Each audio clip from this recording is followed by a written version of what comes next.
A warning for my fellow travelers. If you ever have a layover in Philly overnight, don't spend the night at the Economy Motel. And if you absolutely must, steer clear of room 103. I was heading south to visit some family members for a few weeks, and unfortunately, the only flight available included a 7-hour layover in Philadelphia. Not wanting to spend those hours huddled outside the airport, I rented the cheapest motel I could find and took the shuttle over at about 11 p.m. The place was just about the shadiest looking motel I'd ever seen. But it was a bed, right? I checked in and headed to my room, 103. Exhausted, I immediately collapsed on the bed. A bit lumpy, but not terrible. Not bothering to take my contacts out, I closed my eyes and let my thoughts wander. I was yanked back to reality by a loud grumbling from my stomach. Right. The airline hadn't fed us. Annoyed, I dug around in my bag for one of those microwavable soup cups, which I tossed in the room's microwave. As the microwave rattled away, I noticed a piece of paper wedged underneath it. I yanked it out and unfolded it. There were 2 words scribbled on it hastily. Don't look. Huh. Whatever.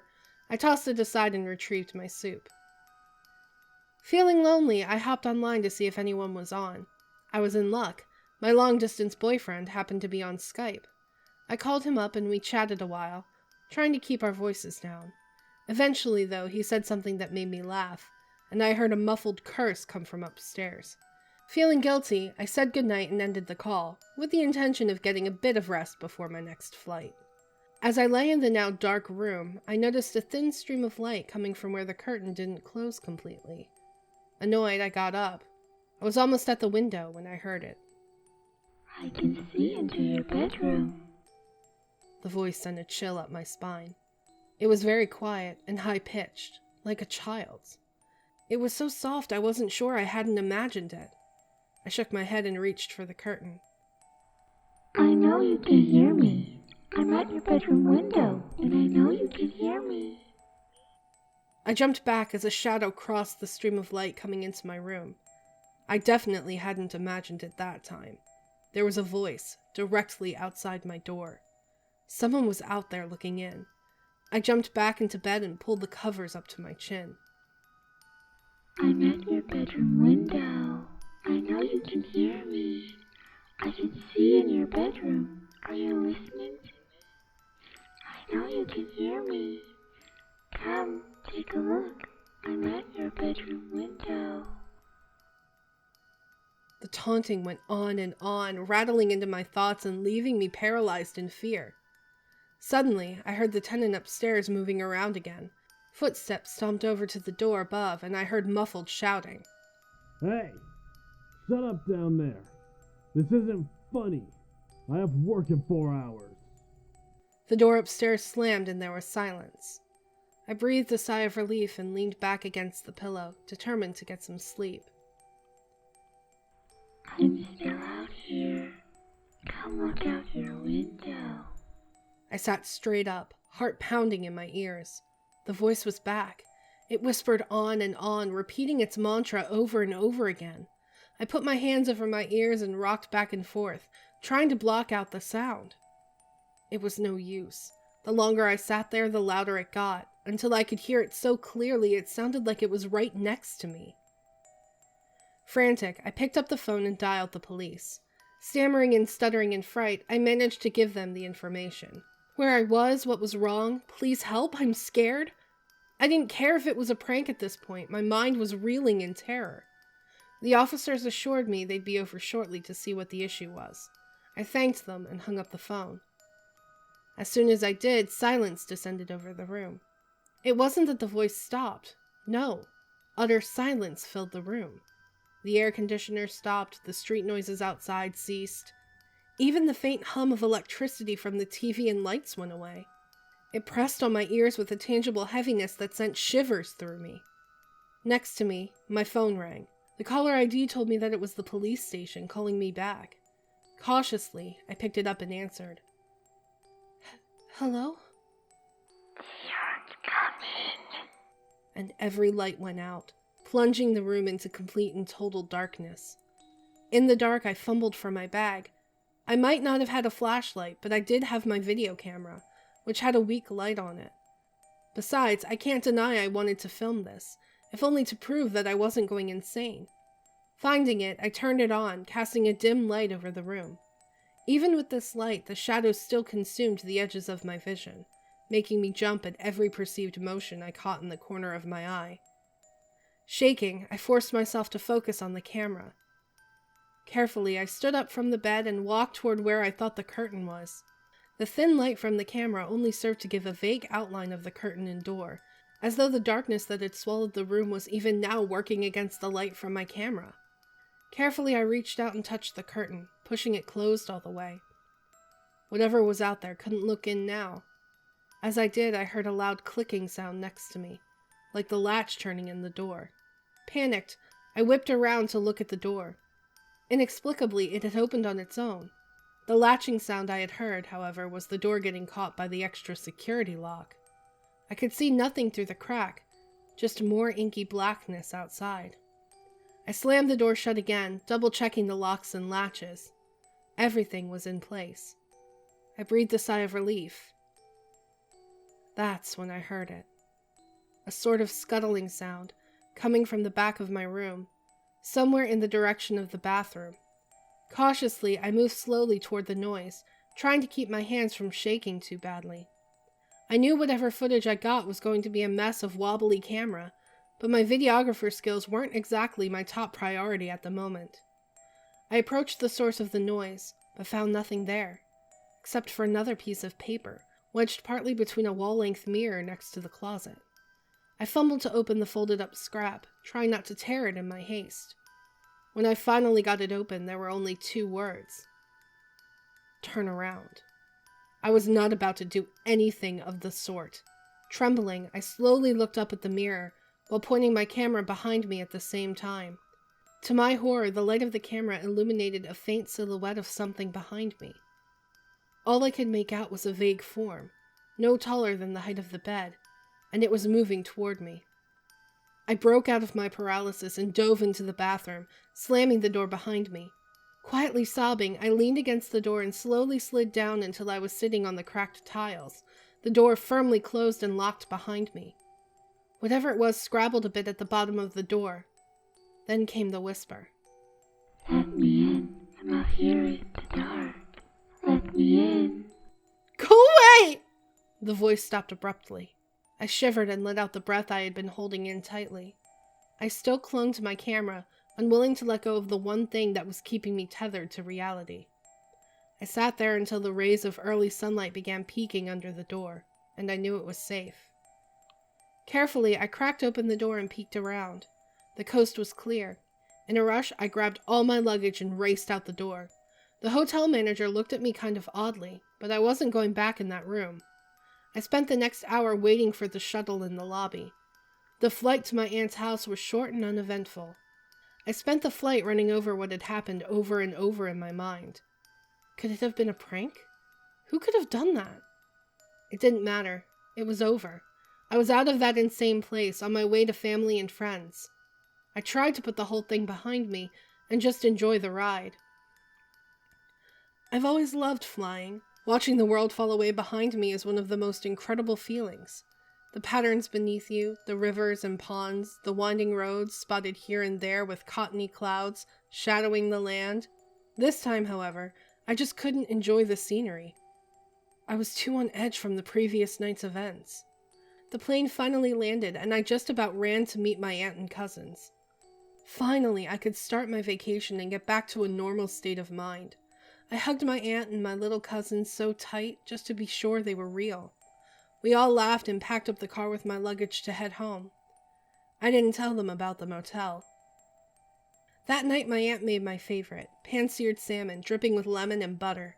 Since she lived so close to the beach, it was fresh from that day's catch. I didn't think I've ever had anything so sweet and fresh. Sitting here with my family, I could almost laugh off the events of the night before. Almost. Silence descended upon the house as night fell upon us, bringing with it a thick fog. The little cousins toddled off to bed, yawning and rubbing their eyes. My aunt and I sat quietly in the living room, her reading, me silently recalling the night before over and over. Finally, exhausted, I got up and announced that I was heading to bed early. A bit surprised, my aunt wished me good night and I headed to my room to collapse. Once alone, however, I felt unease creep in around me. The only lamp in the room was the bright overhead, too bright to sleep with. And with the fog as thick as it was, no light came in from outside. As if that weren't unsettling enough, at the foot of my bed was a large window, and there was no curtain, only a Venetian blind. I shivered and turned on my side so I couldn't see the window. Slowly, I fell into a fitful sleep. I woke up sometime around 3 a.m. to an odd squeaking noise, like nails running across glass or tile. Confused, I sat up and looked around. Blinking, my eyes slowly adjusted to the darkness. Still, I could see nothing that could be making a noise. In fact, it seemed to be coming from somewhere outside. My heart rate quickened as I stood up and approached my bedroom window with apprehension. With shaking fingers, I reached for the pull to open the blinds. I yanked down with one swift tug and the blinds flew open.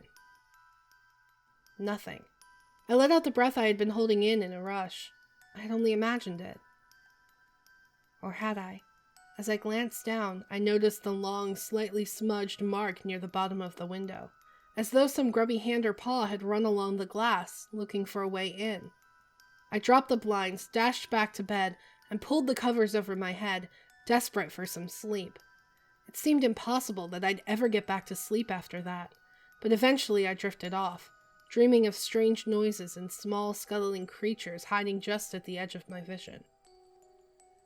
I woke up in the late morning, head wreathed in fog from a restless night. My phone was buzzing next to me.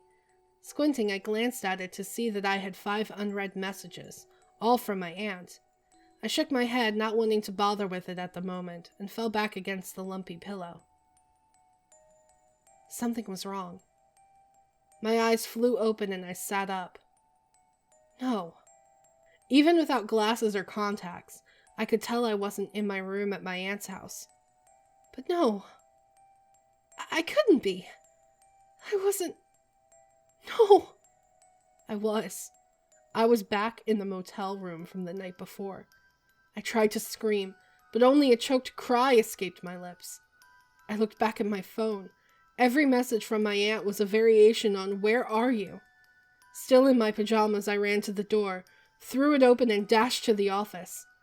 In a panic, I ran in and immediately started begging the manager for help. He looked up, startled. Not at me, but at the door I had just come in through. That door again? I thought I fixed the damn thing. Without a single glance at me, he walked over and shoved the door closed, giving it an extra push with his shoulder. He hadn't even seen me. Later, I returned to room 103, numb and confused. As I sat on the bed, I heard the voice one last time. You're mine now. I didn't care. I couldn't even muster up emotion anymore. I've lost count of the days I've spent here by now. I don't think I'm dead, just not quite synced up with the rest of the world. These days, I'm the one leaving the notes, warning travelers not to look out the window. Most of them laugh when they see my scribblings, but I don't worry too much. It's the people that dwell too long on my message that worry me. They're the ones that listen too closely to the voice in the window. They're the ones that might end up like me someday. There's a young couple staying here right now. I'm sitting outside now, waiting for them to quiet down and go to sleep. I'm trying not to think of how life was before I ended up here. I mean, I've tried leaving, but I can't get past the parking lot entrance. The only knowledge I get from the outside world now is from my phone and the occasional news program I watch during what passes for a continental breakfast at this motel. I think the two inside have fallen asleep. Well, he has at least. I'm not worried about him. His girlfriend or fiancé or whatever, I'm concerned for her. She's still up, eyes darting around. I know she saw my note, and she's definitely upset. She's a perfect target. Excuse me now. I'm going to go huddle in the closet with my hands over my ears. The voice is going to start soon.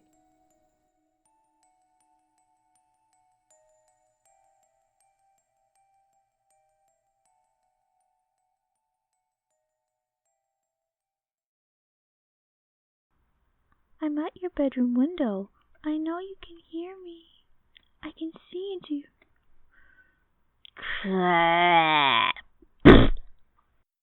I've always loved flying. Watching the world fall away behind me is one of the most incredible feelings. The patterns beneath you, the rivers and ponds, the winding roads spotted here and there with cottony clouds shadowing the land. The utter assurance that you're going to die. Ugh, I hate planes. As though some grubby hand or paw had run along the grass. Grass. Blah. Hey guys! Do you like our content? Do you want to support the show? Click the link in the description below to visit our donation page. All proceeds go towards new and better equipment and games you want to see us play. Everyone who donates will get a special shout out at the end of future videos, and we're currently working on setting up some special perks for you. If you don't want to donate, that's okay too. You can support us by subscribing and clicking that bell icon so you get notified whenever we put out a new video. A huge thank you to Kyle Sheridan for donating and helping to keep our show going. Thank you so much for checking out today's story. A huge thank you to my friends Hikari Hellion and Violet Legacy for helping me out today. Make sure to give them some love. Links in the description down below. If you'd like to see yesterday's story, click that box on the left. Or, if you'd like to see something a little different, click that box on the right to check out our latest Let's Voice Act series. Thanks for watching! Stay creepy, everybody.